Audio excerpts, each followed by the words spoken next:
शादी का माहौल पूरे जोश में था। हर तरफ रौनक, हंसी ठिठोली और संगीत गूंज रहा था। लेकिन इस चमक ढमक के बीच आरोही और कबीर के दिलों में एक अलग ही हलचल थी। दोनों के बीच अतीत की यादें और अनकहे एहसास हवा में घुलने लगे थे। आरोही शादी की तैयारियों में व्यस्त थी, लेकिन उसका मन भटक रहा था। कबीर के शब्द बार बार उसके कानों में गूंज रहे थे। अगर तुम्हें सच में लगता है कि हमारे बीच कुछ भी नहीं बचा, तो मैं चला जाऊंगा। लेकिन अगर कहीं ना कहीं एक छोटा सा भी एहसास बाकी है, तो मुझे बताओ। क्या वह सच में कबीर से पूरी तरह आगे बढ़ चुकी थी? आरोही, तुम सुन रही हो? साक्षी की आवाज ने उसे चौंका दिया। हाँ हाँ, बोलो, उसने खुद को संभालते हुए कहा। तुम ठीक तो हो? कबीर के आने के बाद से तुम्हारा ध्यान कहीं और ही है। आरोही झूठी मुस्कान के साथ बोली। कुछ नहीं, बस शादी का प्रेशर है। साक्षी मुस्कुराई। अच्छा, अगर शादी का ही प्रेशर है तो ठीक है, लेकिन सच बताओ, कबीर के साथ इतना काम करने के बाद भी तुम्हें कुछ भी महसूस नहीं होता? आरोही झिझक गई। साक्षी, कुछ चीजें खत्म हो जाती हैं, या फिर हम उन्हें खत्म मान लेते हैं? आरोही ने कोई जवाब नहीं दिया। रात को शादी की रस्में खत्म होने के बाद आरोही बालकनी में खड़ी थी।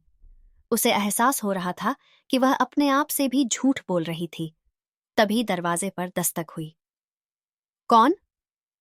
मैं हूं, कबीर की आवाज आई। आरोही ने दरवाजा खोला। तुम जाग रही हो? हाँ, कुछ काम था? कबीर हल्का मुस्कुराया। क्या हम सिर्फ काम के लिए बात कर सकते हैं? आरोही चुप रही। देखो, मैं जानता हूं कि हमारे बीच बहुत कुछ अधूरा रह गया था, लेकिन मैं यह भी जानता हूं कि हमारे बीच अब भी कुछ बाकी है।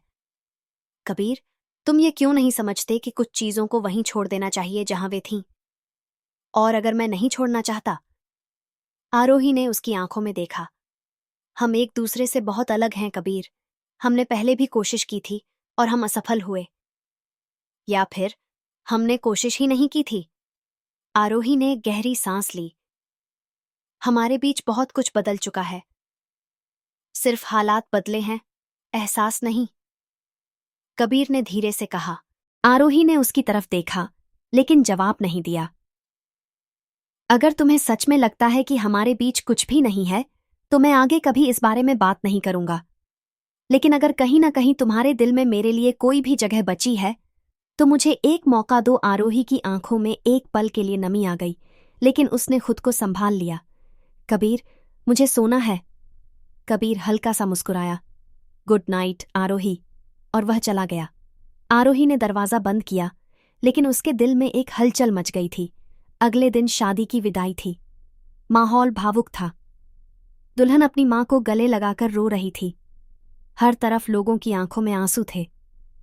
आरोही यह सब देख रही थी, और अनायास ही उसकी आंखों में नमी आ गई। कबीर ने उसे देखा। क्या तुम ठीक हो? हाँ। आरोही ने जल्दी से अपने आंसू पोंछ लिए। विदाई देखकर रोना आ गया?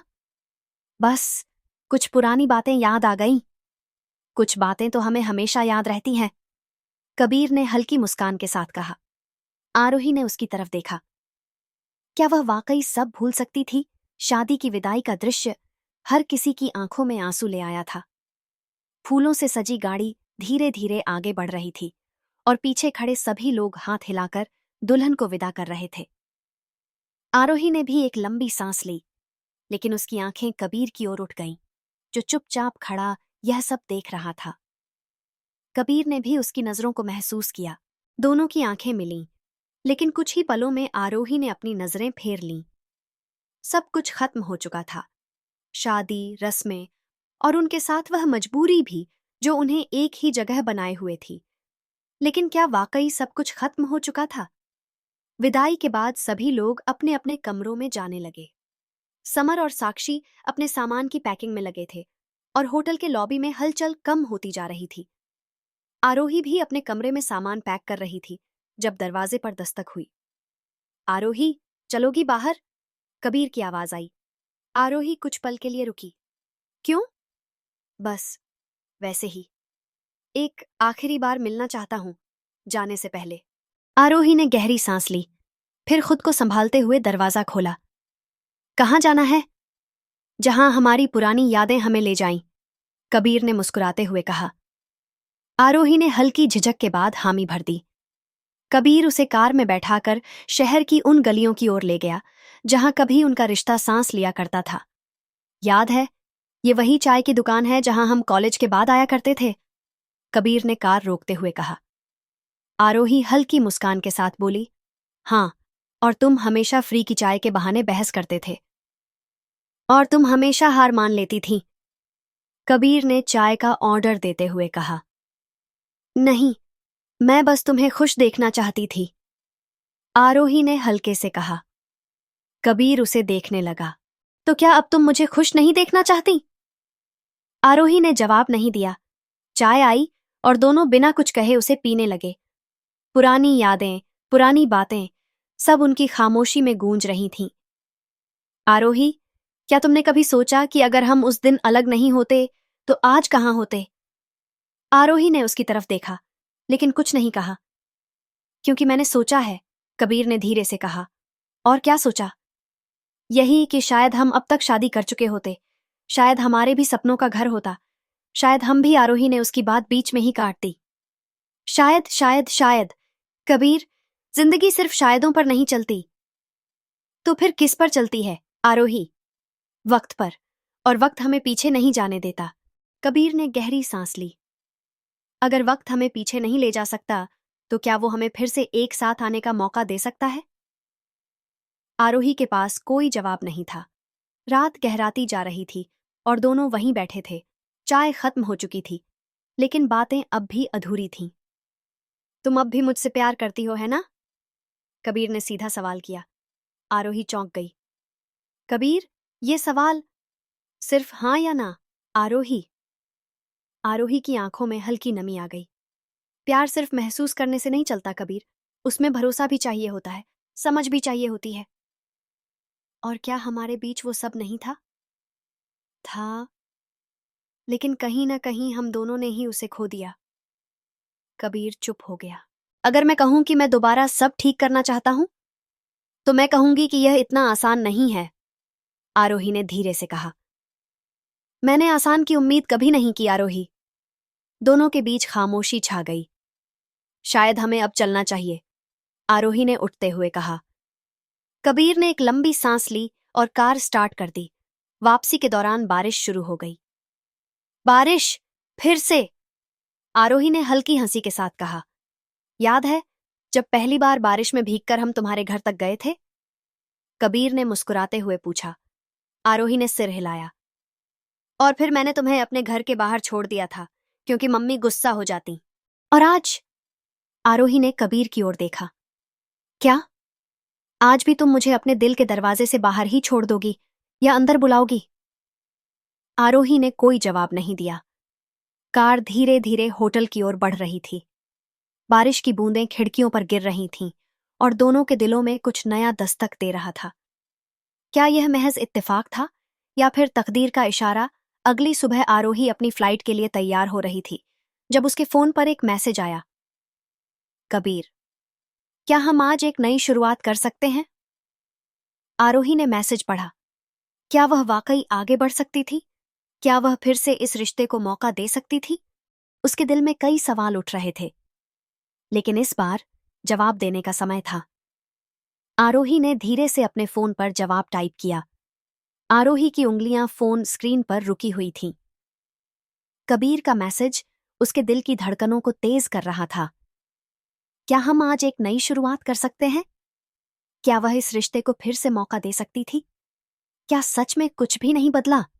यह सवाल उसके दिमाग में घूम रहा था। उसने धीरे धीरे टाइप किया।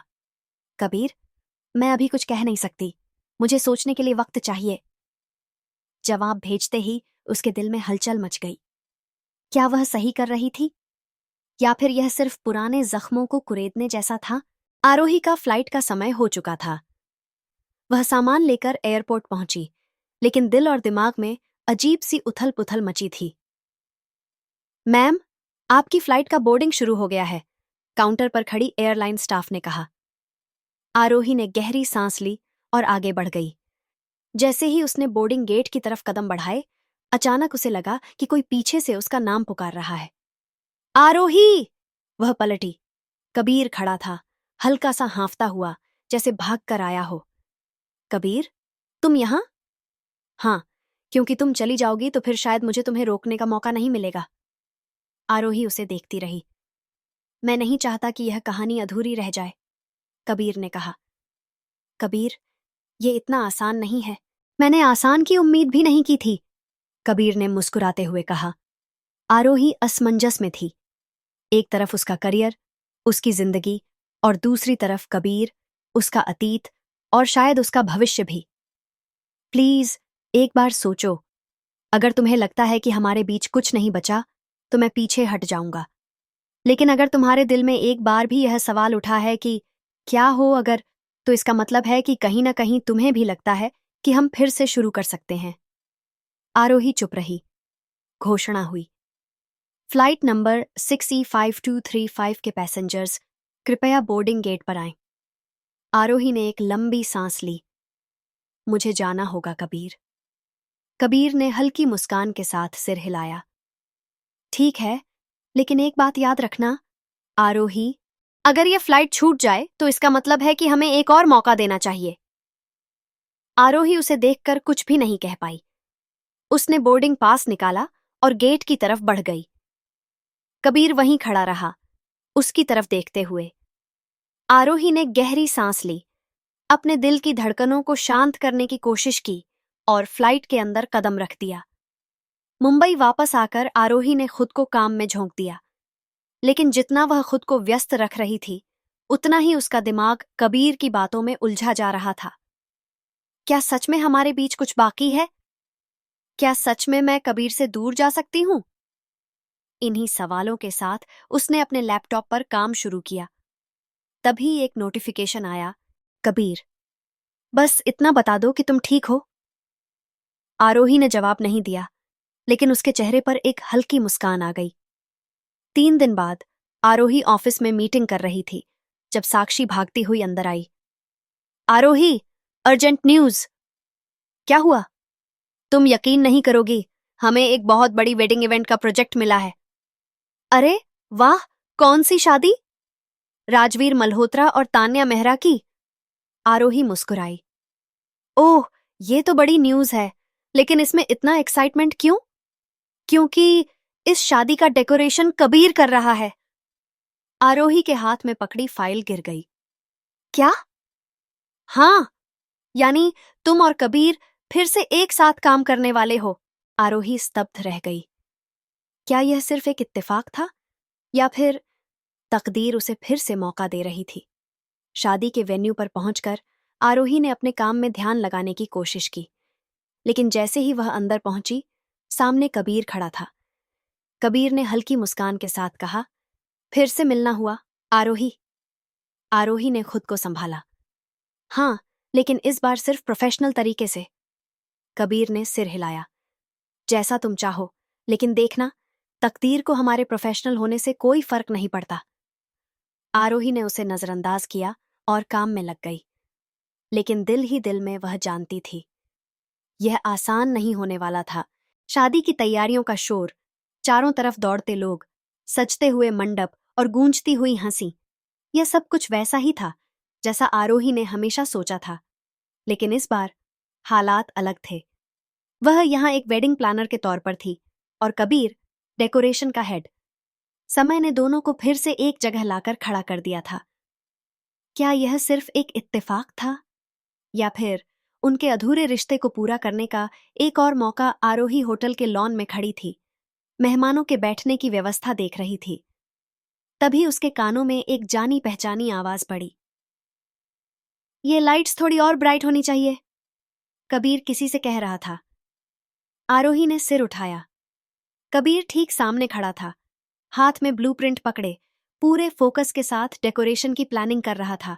उसकी वही पुरानी स्टाइल, काम में पूरी तरह डूबा हुआ, हर छोटी से छोटी डिटेल पर ध्यान देने वाला। कबीर ने अचानक सिर उठाया और उसकी नजरें आरोही से टकराईं। एक पल के लिए दोनों के बीच खामोशी छा गई। फिर कबीर मुस्कुराया। हाय आरोही। आरोही ने खुद को संभालते हुए कहा। हाय कबीर, सब कुछ सेट हो रहा है? हाँ, लेकिन तुमने आज सुबह इंस्पेक्शन नहीं किया? मैंने साक्षी से कह दिया था, सब सही है तो कोई जरूरत नहीं थी, आरोही ने प्रोफेशनल अंदाज में कहा। ओह, तो अब तुम मुझ पर भरोसा करने लगी हो? आरोही ने हल्की मुस्कान दी। अगर काम सही हो तो क्यों नहीं। कबीर ने कुछ नहीं कहा, बस हल्के से सिर हिलाया, लेकिन उसकी आंखें कह रही थीं, क्या सिर्फ काम पर भरोसा किया है या मुझ पर भी? शाम को हल्दी की रस्म थी। चारों तरफ पीले फूलों की सजावट, ढोलक की थाप और हंसी मजाक का माहौल था। आरोही अपनी टीम को इंस्ट्रक्शंस दे रही थी। तभी साक्षी उसके पास आई। तुम और कबीर ठीक से काम कर रहे हो या कोई ड्रामा होने वाला है? ड्रामा? आरोही ने साक्षी की तरफ देखा। हाँ, क्योंकि जितनी बार मैं तुम्हें और कबीर को देखती हूं, लगता है जैसे कोई पुरानी फिल्म रिप्ले हो रही हो। बकवास मत करो साक्षी, मैं यहां सिर्फ प्रोफेशनली आई हूं। सिर्फ प्रोफेशनली? हाँ, तो फिर कबीर को इस तरह देखते क्यों रहती हो?